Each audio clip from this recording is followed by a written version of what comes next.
Hey there, everybody. This is a video response to a thread started by Robert Z called Is Enough Ever Enough? And he raises a lot of questions, a lot of philosophical questions. Uh, but really, the answers he's looking for are not the answers for everybody. He's looking for the answers for him. So I'm going to touch on a few things. Before you go too much further into my video, I advise watching Robert's video first. I'll put a link down below in the description so you can check out his video first. Robert, I hope all is well. First thing I'm going to touch on is you talking about you don't listen to music very often. I'm unable to really tell if that's an issue of time. It is clearly it's an issue of time. If you're talking about spinning vinyl, that's kind of something where you need to have like limited interruptions. But if you want to listen to more music, I know you've got some great CDs. I would say spin CDs. If somebody comes walking by, bumps something, you're not going to scratch a record. The CD's going to keep playing. You don't have to flip it over halfway through. And, if you get some sort of like a Sonos system, you don't really have to have a stereo in every room. You could be feeding it to another room. And besides yourself, music is good for everybody. It's good for plants, So everybody could benefit from hearing a little bit more music. So if you want more music in your life, I recommend playing the CDs that you got. Going to your main question, your video was called Is Enough Ever Enough? And you kind of have the question of how much is enough? The answer to how much is enough is 2,801 in your case. This really only applies to you. We all collect in different ways for different reasons. But talking about your specific situation, the reason that you have said that you've collected all these fantastic records and CDs as well is that you intend to sell them. You want to get some return on investment here on something that you're able to theoretically buy low, sell high, something that you're knowledgeable about, and it's for the money is for the benefit of folks who are not you. It's for the benefit of your family. So that down the road, when money is needed, you wanted to provide for them. So, if that's really what this is about, the question of whether you should keep stuff or sell stuff, you should be selling it. I don't even see it as a question. There's a lot of things going on right now that make this the time to sell. Vinyl is hot. And it may have peaked, but right now is the time to be selling vinyl. You don't want this, and I hate to use the word fad, but for a lot of folks it's a fad. So while it's, you strike while the iron is hot, and, now is the time to sell for that reason. So vinyl's hot. The economy is good, and it's been good for a few years. Let's say 6 years, 7 years, and these things go in 8-year cycles. The economy's up for 8 years, it's down for 8 years, at least here in the United States. While the economy is good and vinyl is hot, it's the time to sell. Baby boomers, people our age, essentially, have money and have interest in vinyl.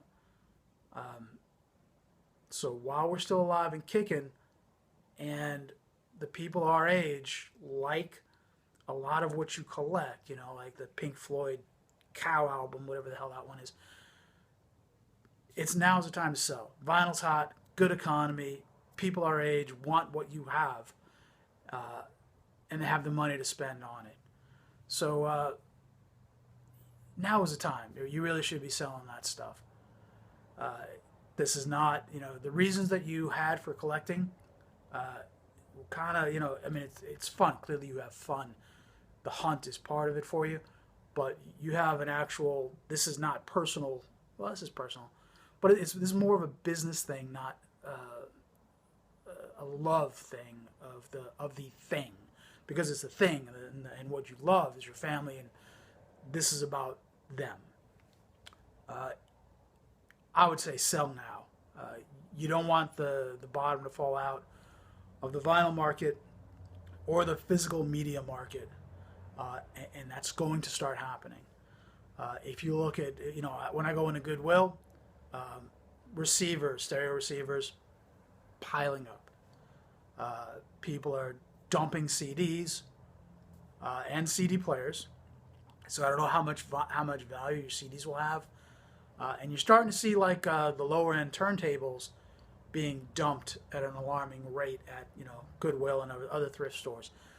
Now, is that an indication of turntables not selling, or is it an indication of people are enjoying vinyl more, so they're getting rid of their starter turntable and investing either in a vintage turntable or a better turntable? I don't know the answer to that, but I think I get the feel that vinyl is at its peak right now, and now is the time to sell and get the money that you want to get, for your stock. You got 2,801 pieces of media there. You got more than a lot of record stores, dude. And while, in particular, vinyl is still hot, a lot of new record stores have opened in recent years.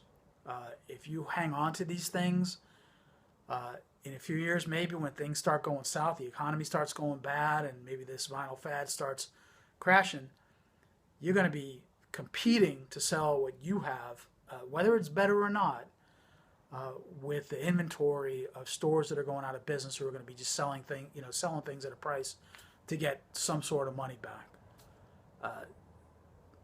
The time is now. I mean, I feel like a lot of the answers you're getting are being wishy-washy, but I would say sell.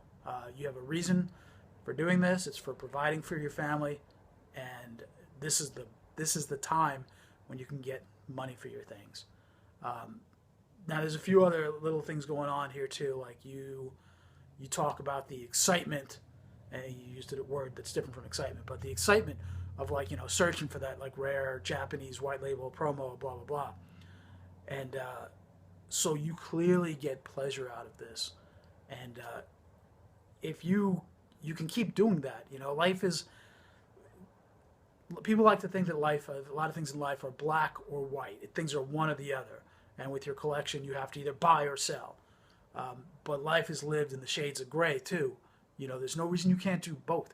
If you're selling 3 records for every one you accumulate, you're still shrinking things down and banking money. You have the knowledge in Japanese pressings and MoFi or what have you, like rarer stuff. You have intimate knowledge here, particularly with the Japanese stuff. This is like cultural to you. This is something that's, of because it's part of your family.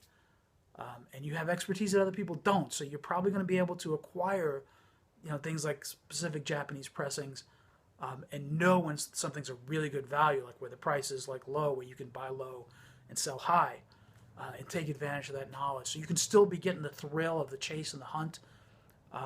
But if you're selling, 3, 4, 5 albums compared to every one you bring in, you're going in the direction you want to be going in, and you're still getting the enjoyment out of, the acquisition.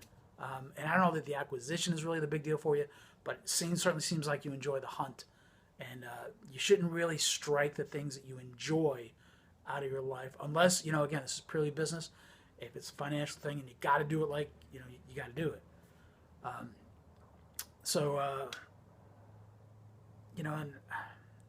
I don't want to keep blabbering, but vinyl's hot. The economy is good. Baby boomers, people our age, have money and the desire for the artists that you have in very high quality. Now is the time. The economy's not always going to be good. There's going to be fewer people buying vinyl. I mean, it's kind of a fad, and it's going to crash. And the younger folks in particular, who are part of the group of customers that you can sell to, will shrink, because younger generation, if vinyl's a fad and they drop out of this and strictly go to streaming, media, that's fewer people that you can sell to. And for the people for whom it's a fad, they're going to drop away. You're going to have fewer customers to sell to. So you got plenty of customers to sell to right now, and I would do it. Take advantage of it. It's going to take you a long time to sell 2801. You're not going to sell them all anytime quickly, or you're certainly not going to sell them all at the price you want to sell it for before things drop out. So now is the time. You can get your price. You can hold to the price that you want to sell for. Do it. Now is the right time, man. Take care of your family.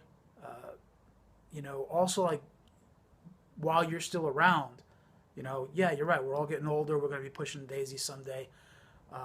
You are the one that really needs to be selling these.